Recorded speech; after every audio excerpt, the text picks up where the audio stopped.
Selamat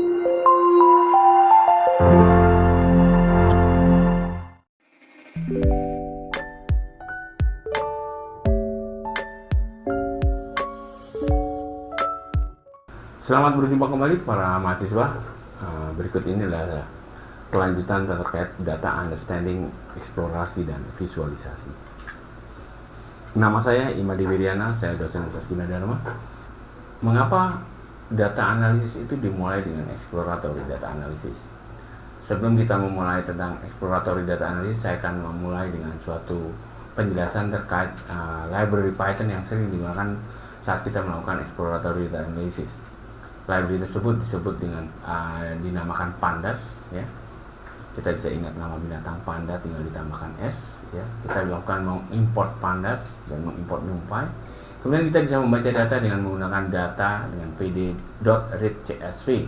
Artinya data tersebut harus kita simpan dalam bentuk CSV, dan itu kita akan olah dengan menggunakan pandas. Nah, salah satu fungsi yang sering kita manfaatkan ketika kita baru saja meload suatu data, kita menggunakan metode yang disebut dengan head dan tail. Dengan metode head, kita akan menampilkan 5 data pertama, dan metode tail kita bisa menampilkan 5 data terakhir. Dua metode ini sangat baik, sangat mudah digunakan untuk melihat apakah data yang kita load benar atau salah. Exploratory data analysis atau sering juga disebut dengan deskriptif statistik adalah suatu langkah yang sering digunakan untuk melihat apakah data yang kita akan olah sudah cocok atau sudah tepat atau tidak, ya. Jadi tadi sudah dijelaskan tentang bagaimana kita memuat data dengan pandas, dan itu merupakan suatu langkah awal ketika kita melakukan exploratory data analysis. Jadi pada dasarnya exploratory data analysis akan merupakan penyambung antara ketika kita sudah mengolah data mentah, melakukan pre-processing, membersihkan struktur data, sehingga setelah exploratory data analysis kita akan dapat mengolah data lebih lanjut. Kita bisa melakukan insight, kita bisa membuat report, visual graphics, kita bisa membuatkan model dengan algoritma-algoritma tertentu, dan itulah yang bisa menjadi produk berbasiskan data. Bagaimana kita melakukan exploratory data analysis tersebut? Ada beberapa tahapan. Pertama, kita memahami atribut-atribut dari data. Kemudian kita melakukan univariate analysis, kita melihat bagaimana perubahan data, dan kita juga bisa menggunakan multivariate analysis untuk melihat keterkaitan antara variabel, dan kita juga melihat data-data yang hilang, yang seharusnya ada tidak ada. Kemudian tentu saja kita harus melihat outlier yang ada, sebab biasanya outlier itu harus kita hilangkan karena akan mengganggu ketika kita melakukan pembuatan model. Tapi tentu saja kita harus hati-hati. Pada suatu tugas kita tidak boleh menghilangkan outlier. Misalnya Swissy fraud detection, kita melihat anomali detection, justru outlier tersebut harus ditangani secara khusus.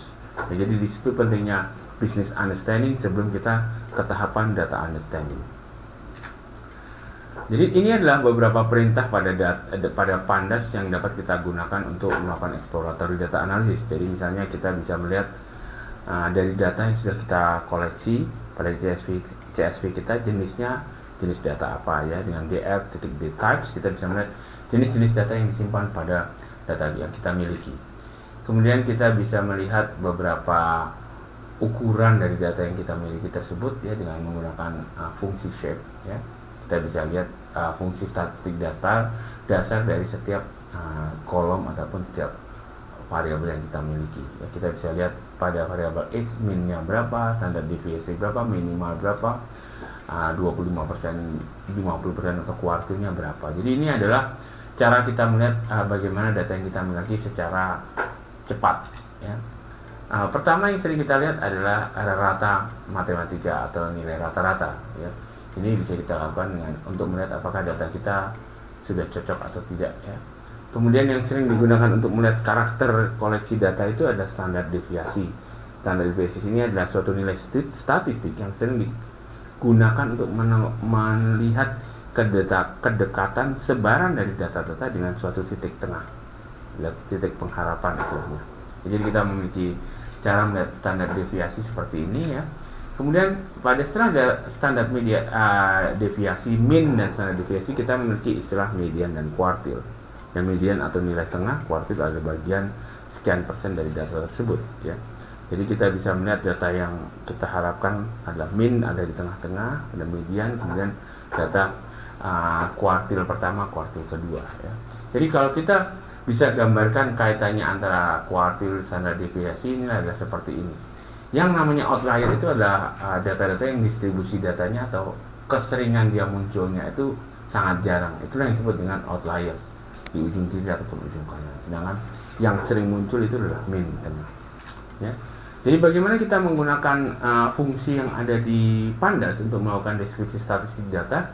Maka kita gunakan fungsi seperti describe ya. Kita bisa lihat df.describe include all, maka library Pandas akan menampilkan deskripsi statistik dasar yang ada pada data-data kita miliki. Jadi kalau kita lihat df.describe include all, maka dia akan menampilkan beberapa data-data atau statistical feature ataupun karakter statistik dari koleksi data-data yang kita miliki.